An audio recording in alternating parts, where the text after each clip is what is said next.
Chapter 8. Have a seat. Emily is your name? Yes. Emily Mason. But I don't see why I should have a second interview when I've been hired and working already. It's not that kind of interview. Emily's legs began to shake. It was a nervous tic. Like biting her nails when she felt uncomfortable. You're interviewing for a chance to marry your employer. What? Why would I consider marrying my employer, and why would I want to marry an old man? Do you know who you're working for? Not really. I've been working for a day, and I haven't seen anyone but the butler. He said that Mr. Robert Samsa owned the house. Then you don't know Mr. Samsa? I think I served him at a mansion where I previously worked. But his name is Harper Samsa, and he's 21 or 22 years old. The butler is not completely correct. It is Robert Samsa's home, but he's dead and now it belongs to Harper Samsa, and he's the one you are interviewing for a chance to marry him. For a chance to marry him? You make it sound like a game show. This is ridiculous. It is ridiculous, isn't it? As you can see, I'm not laughing. Michael sat with a stone face.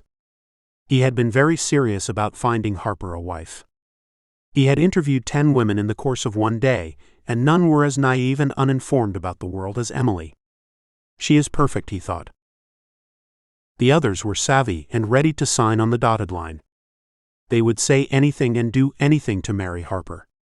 He never disclosed to them who the rich man was, but nonetheless, they hesitated at the idea of having children, and that was foremost on Michael's mind when he stared at Emily. Harper had said he wanted children from the marriage. You're a beautiful girl. I'm sure you could have any man you want, and you probably have a few boyfriends. No, I don't have a boyfriend. I've never had any. I have a father who never allowed me to date, and now I have too much responsibilities to date anyone or marry.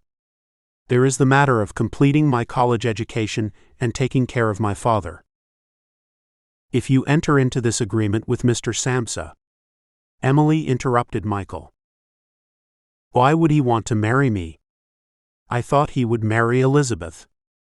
Isn't she more in his class? There are no class systems in America. Tell that to my father. And look at me. But if you marry him, you will have everything you need. I don't need anything but a job. Don't tell me that if I don't agree with this shit you have on this paper, that I will lose my job. No, you won't. Then tell Mr. Samsa that I don't want to marry him. If he wants to marry me, then he should ask me himself and not send you to do his work. She stood. What kind of man sends his lawyer to interview for a wife? Emily said, annoyed and upset. She walked to the door and then turned. I'm going to work now. When Emily left, Michael called Harper. What do you think about Nevada? Michael said. My father was right. I'm staying. Tomorrow, I'm looking for an architect to build my ranch. I can have horses and dogs, and I don't have to worry about anything but finding someone to marry me. I'm content now with who I am. That's why I called. I found someone. But she said if you wanted to marry her, you would have to ask her yourself. When I build this house, then I'll ask her. Don't you need to see a picture of her? Not really. Any woman who demands that a man ask her for her hand in marriage is the woman I want to marry. I don't care what she looks like. If she can take me being a werewolf, I can certainly accept her faults. Well, I didn't exactly tell her about the werewolf thing. A long silence ensued. What exactly did you tell her? That you were rich. One good thing came out of this. She assumed you were an old man and she told me to get lost. I like a woman with spirit. She appeared pissed over me interviewing her. I think the whole idea that you weren't there turned her off. Did you at least say it was because I was away? That would have brought on more complications, and I didn't want her to ask any more questions. This situation with you being a werewolf and wanting to acknowledge this right away could have ramifications you don't need. What I don't need is starting out a marriage or engagement with someone, and then they discover that I'm not what I say I am. I'm no longer a man in a sense. I'm a man but a wolf too. What she sees before her is not what she'll get. I think you're judging yourself too harshly and undercutting yourself. If she sees the true you, then she's the right woman for you. But if you show her that animal you showed me, then there is no way you will find the right woman. Thoughts of what a woman would do if she saw the real Harper race through his head, and he only imagined someone running and screaming into the night when he makes love to her. Did she at least have a man before me? Now that's a delicate matter. I don't think this young woman is the type to ask her if she's a virgin. But I think she's a virgin. I don't want a virgin, Harper said, his voice hard and cold. Then you should go back to Elizabeth. Harper didn't answer because he knew Michael was trying his best. Michael, I've decided to move to Nevada and I'm planning on buying extra land. I'm in negotiations now. I'll be back in San Francisco within a week. Find me a woman that's not a virgin. Do I have to spell it out for you? I need someone I can have sex with. I need her pregnant right away. I don't want her to have second thoughts about me. I'll try, Michael said. He sat behind his desk, looked out the window and wondered what to do next. Emily was his last resort and she was perfect for Harper. He knew she would be good for him if he gave her a chance. Anyone else would be disastrous. But Harper appeared inflexible about the woman he would marry. Chapter 9. After Harper met with the landowner to finalize the papers where he would purchase over 100 acres of land near Lake Tahoe, Nevada, he drove around the area to see where he would build his ranch. The house would be backed against a mountain. His bedroom looking out at the snow-covered peaks would give him a sense of security, and he could see the sunrise in the morning and watch at the moon at night. He began to dread the coming of the full moon. No wife and no one to mate with, he thought. What's the fuck wrong with me? I'm behaving like a fucking animal. But I'm not an animal. I have to remember that, he said. I'm a man. Pulling the truck to the side of the road, he stepped out and looked around at the large forest bordering his property. Instinctively, he knew he had to keep some of the property as a sort of reserve. Only the land that had been cleared would he build a house on, and a stable for his horses. He walked with a stake in his hand. He plunged it into the ground. Here's where my house will stand. And here's the stables, and over there a hospital, and behind the hospital a place for my wife where she can have flowers, he murmured. It felt good to plan his life. It made him feel like a man with a future. When he turned after hearing a thrashing sound, he spotted a deer rushing through the pines. A pain hit him, jolting him upright. Then he doubled over with sweat. He wrapped his arms around himself as if he could hold back the changes rushing through his body. When he glanced at his hands and looked at his arms, he had transformed into half man and half wolf. His body altered a little at a time until he had reached the final phase. He wasn't in control of his body, but he had to get it under control. Realizing what had happened to him, he tried to reverse it back. What the fuck? I have no control over this? He asked himself. But he did. His brain would tell him how to control that body of his, but now his brain was telling him that he was hungry, and no cheeseburger with tomatoes and lettuce would satisfy his hunger. The thought of food sent his body to the final phase of change, and he shifted into his wolf form, and he took off in a quick sprint in the direction of the deer. Running fast and jumping over boulders and high brush, he caught up with the elk, even though it had a head start with the deer running over 35 miles an hour. But there was something the elk had been afraid of when he passed Harper. Before Harper reached the animal, a black panther leapt from a tree and pounced on the animal and brought it down. The elk lay there kicking and moving its head, but the panther crouched down and tore a large piece of meat from its neck as she scanned the area.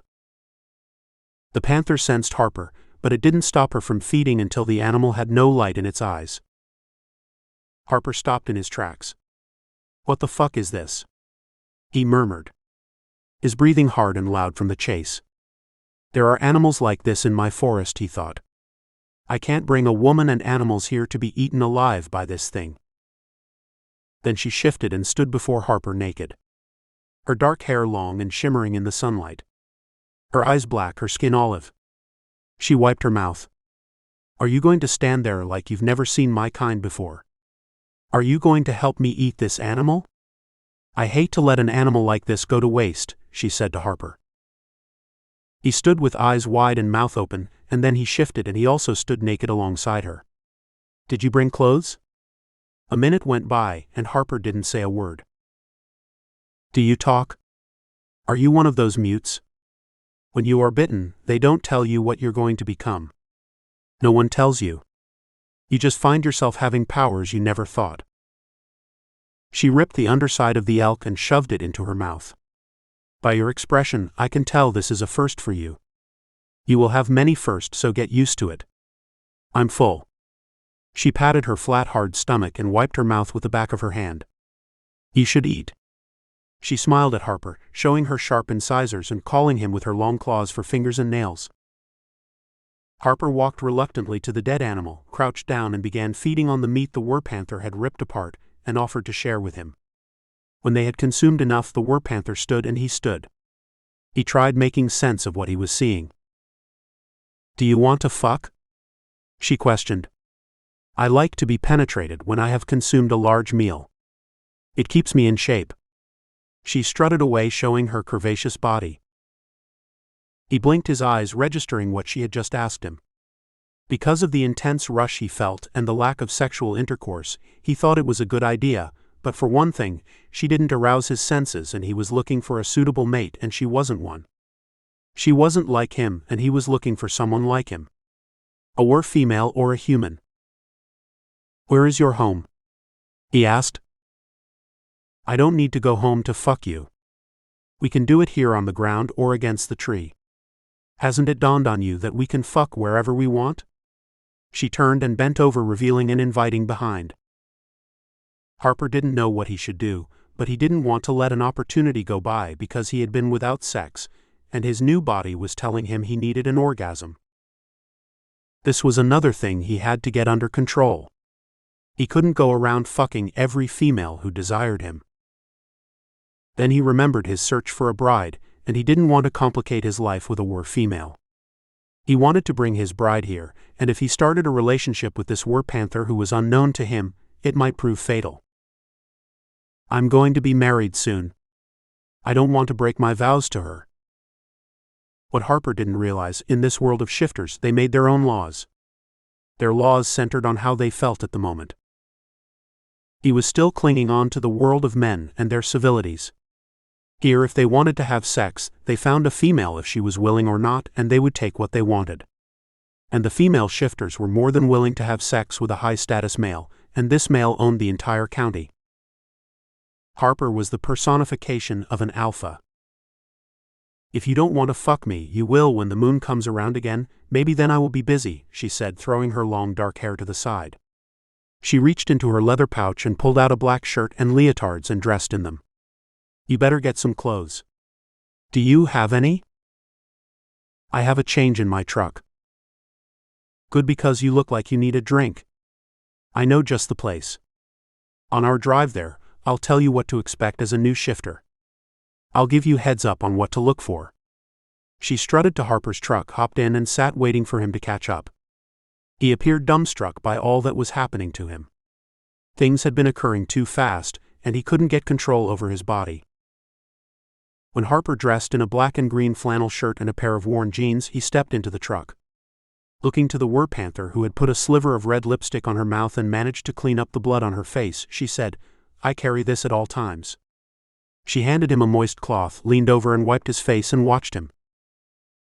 You are handsome. Did anyone ever tell you that? Still not making sense of everything, he didn't answer her. Oh well? When you're ready during the full moon, you can drop by. I live about a mile north of your property, on the other side of the mountain. I'll be waiting for you, she said, purring. Turning on the ignition, Harper looked to the werepanther and said, What's your name? Angela. What's yours?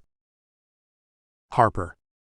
Are you the Harper Samsa that everyone is talking about, who bought up all the land in this area? He smiled. I guess I am. I wouldn't admit to that, where we're going. We have many shifters who stop in at the bar, that's what you are.